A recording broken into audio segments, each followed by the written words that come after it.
everybody? So, as I said in my last video, and as promised, here is July, my July book breakdown and review.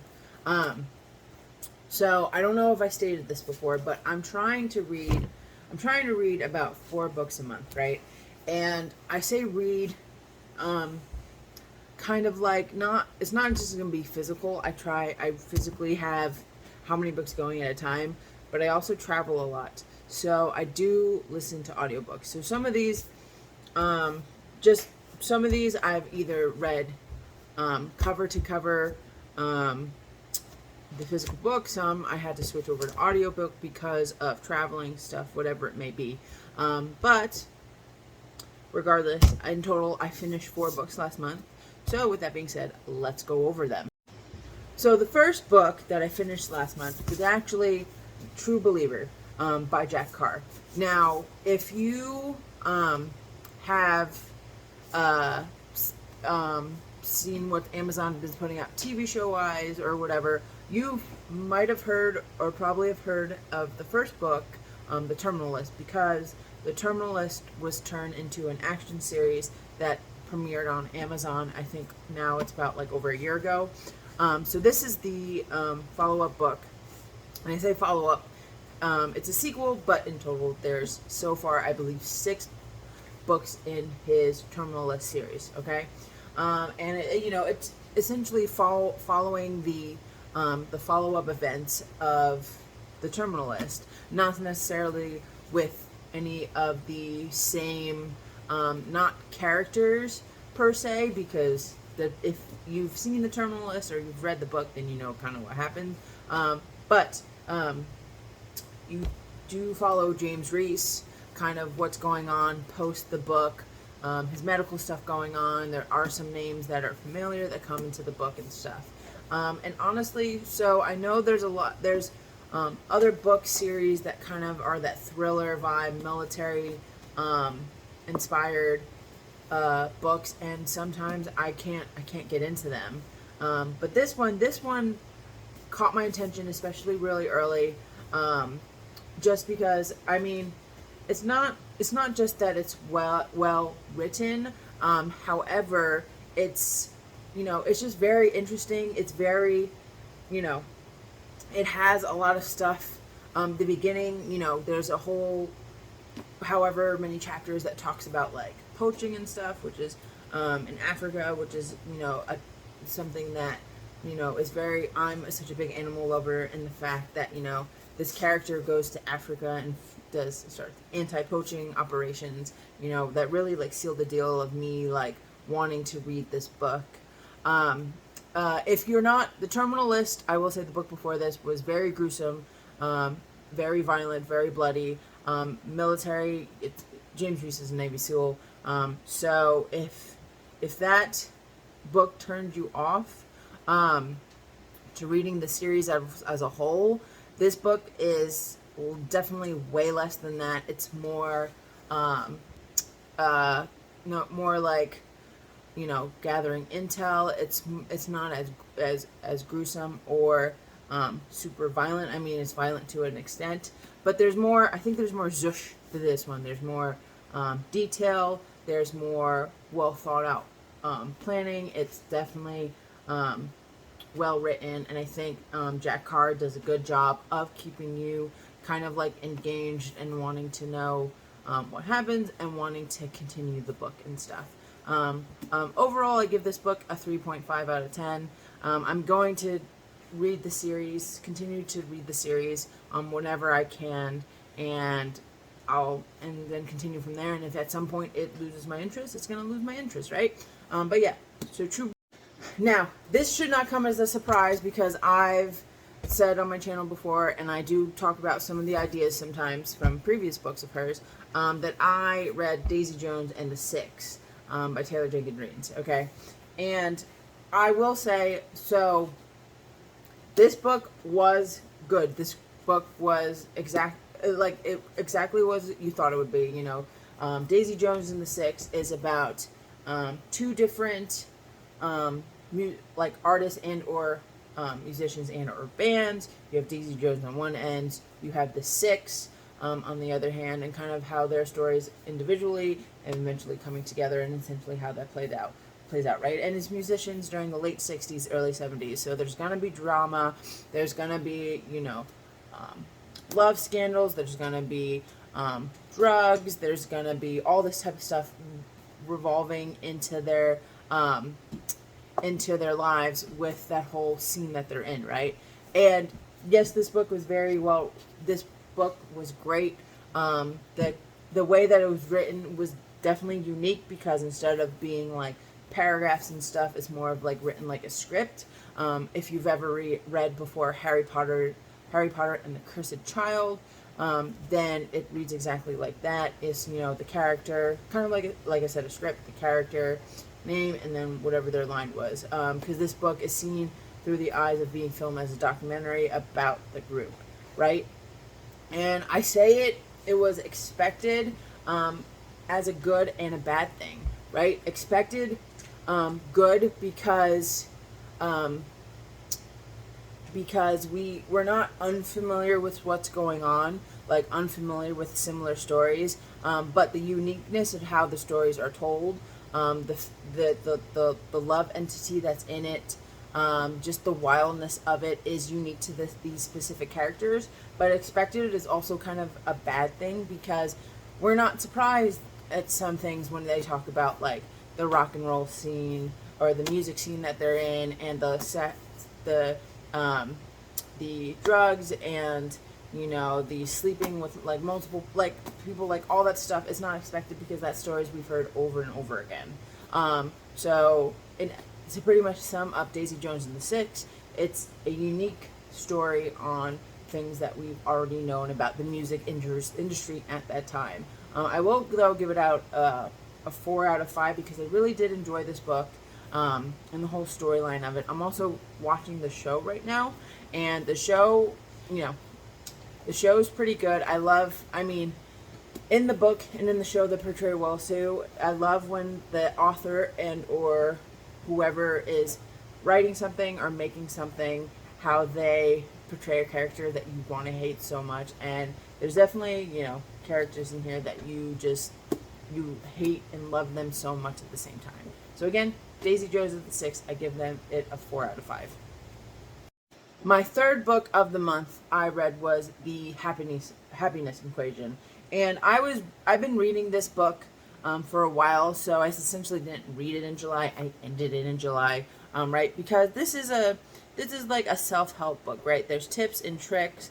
There's stuff to kind of, stuff for you to learn from. And like whenever these type of books come up or that I'm excited and want to read, I take my time. I used to breeze through them, and I fully regretted it because some of the information I just did not remember, right? So The Happiness Equation, it's unique. It's the way that it's broken down. I mean, it's an equation, right? It's want nothing, do everything, and then you can, or do anything, and then you have everything, right? And this book is broken down into how each part, what you can do for each part in order to achieve the happiness equation, right? And I'm not really going to rate this book, just because everyone's going to get something different out of this book, right? And any self-help book that we may read, we all remember something different, or something specific from those books resonates with us. So the main thing is, the main thing from each section that I remembered. So want nothing, right? So the main things when it says like want nothing, and I'm gonna have to, or not just want nothing, actually, I'm not gonna look back. But the similarities between each part of the equation, and this is the thing that stuck with the most, is that each part of the equation talked about staying true to yourself in some capacity, right? So want nothing, so essentially like not wanting anything that doesn't, talk to you like personally, like you don't connect with it, like you want to be your true self whenever you're going through anything, do anything. When they talks about itself during that, it's essentially like work on like whatever you're passionate about, that should be essentially what you're doing. So do anything, and then have everything. Right? And the part of that self is like at the end of the day, you're gonna make your decisions. You're gonna do whatever you're going to do, right? So just in all, the biggest takeaway I took from this is just be your true self, right? And it's talked about in every part of the equation. There is other things that I liked, about how like continue to learn. That's one of the ones I really liked a lot, on how when we stop learning, we essentially die, right? So that's something I really liked a lot.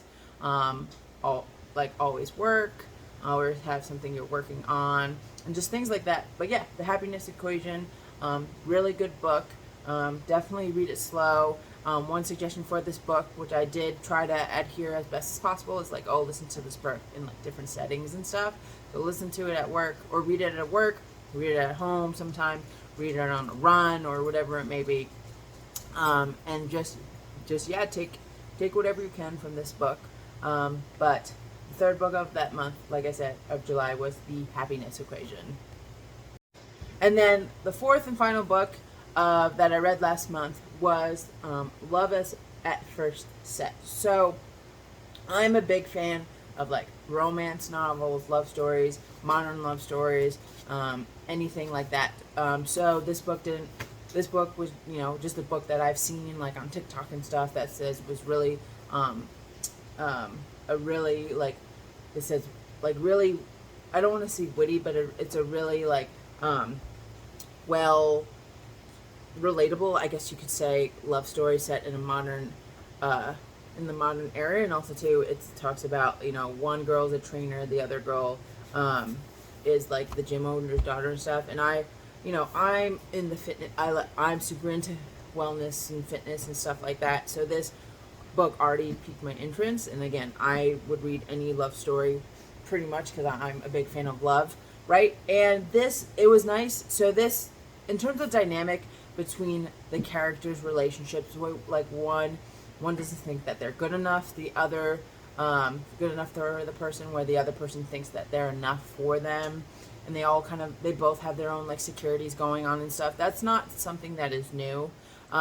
If you remember from a previous video, or for the June month video, I read Hook, Line, and Sinker, or I talked about Hook, Line, and Sinker, right? And essentially, to break it down, these books are the same. Both of the love interests that are crazy about the other person have insecurities, and they don't think they're good enough, or the other thinks that they are, right? However, I like this book a lot more, just because, it's good to see the story is told by the person that has more of the insecurities, that doesn't think they're good enough for the other person. But also too, it's just like, this person goes to the gym, this person does, thinks kind of similar how I think about myself and stuff like that. So it was more relatable. It struck more of a chord with me because it's like closely relatable to me in terms of how I've seen myself with other people, and what I've seen in my what I think about my fitness and health journey and stuff like that. As you can see, there's sticky notes, so I might be talking about future topics in upcoming videos from this book. But yeah, this book was great. I read through it really fast. It kept me intrigued the entire time. It's just, I've said this about Hook, Line, and Sinker, and I'll say again about this one, repeating like the whole like, oh, I'm not good enough, like repeating and going over the same thing about the insecurities, which yes, when we do have insecurities, we're going to be talking about them, we're going to be saying it, like it's going to come up all the time, right? And I get it, okay? I think what this book does, though, that compared to Hook, Line, and Sinker, is that it doesn't necessarily overkill with the main character's insecurities, right? It's like just the right amount, but there are the cracks, there are the good romantic moments and stuff like that throughout the story and stuff. And yeah, I don't know, this book, if I don't know if I would honestly like add anything different. But you know, it's a romance story, and it's not like the ending, kind of like how it ended, is nothing really that I didn't expect to happen. But I really enjoyed it. I'm going to give it a 3.5 out of 5. And that is it for my July book review. I hope you guys enjoyed this video, and I'll see you guys in the next one. Everybody, so as I said in my last video, and as promised, here is my July book breakdown and review. So I don't know if I stated this before, but I'm trying to read about 4 books a month, right? And I say read, kind of like, it's not just going to be physical. I physically have how many books going at a time, but I also travel a lot. So I do listen to audiobooks. So some of these, I've either read cover to cover, the physical book. Some I had to switch over to audiobook because of traveling stuff, whatever it may be. But regardless, in total, I finished 4 books last month. So with that being said, let's go over that.